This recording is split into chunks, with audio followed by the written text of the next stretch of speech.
Okay, thank you so much. జై తెలంగాణ.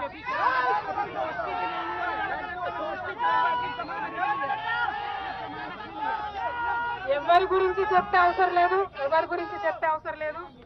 మనము, నేను తెలంగాణ బిడ్డను, నేను కేసీఆర్ బిడ్డను, నేను తప్పు చేసే ప్రసక్తే లేదు.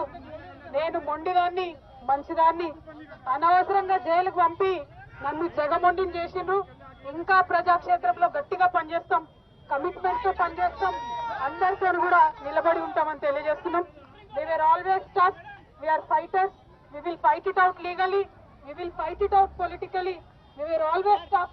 By sending us to jail illegally, they only made BRS and KCR's team unbreakable. Thank you. Jai Telangana, Jai Hind.